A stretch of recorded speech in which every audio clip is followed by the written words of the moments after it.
السلام علیکم ورحمۃ اللہ وبرکاتہ۔ میری دعا ہے کہ اللہ پاک آپ سب کو خیر و عافیت سے رکھیں، آمین۔ فرینڈز، آج کا ہمارا ٹاپک ہے عورتوں کو اس بات کی پریشانی رہتی ہے کہ وہ اپنی شرمگاہ کو تنگ کیسے کریں اور اپنے ہم سفر کے ساتھ ہم بستری کے دوران کیسے لطف اندوز ہو سکیں اور وہ اپنے خامد کو ایسا احساس دلا سکیں وہ کسی کماری لڑکی سے ہم بستری کر رہا ہے۔ ایسی عورتوں کو اب پریشان ہونے کی ضرورت نہیں ہے۔ میں آج آپ کو ایک لاجواب نسخہ بتاؤں گی جس سے آپ کی شرمگاہ اتنی تنگ ہو جائے گی کہ اس میں انگلی ڈالنا بھی مشکل ہو جائے گا، لیکن آپ نے اس پر عمل کرنا ہے۔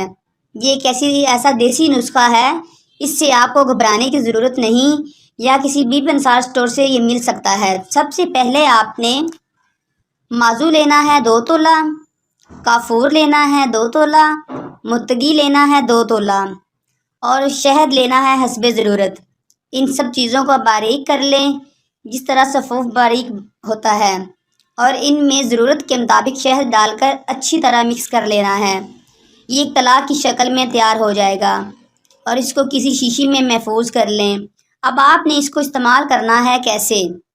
سوتے وقت ململ کے کپڑے کو رول کر کے اس کی انگلی نما پوٹلی بنا کر اس پر تلا لگا کر شرمگاہ کی 5 منٹ مالش کریں اور پوٹلی کو شرمگاہ کے اندر رکھ کر سو جائیں، اور صبح اٹھ کر نیم گرم پانی سے اور صابن سے دھو لیں۔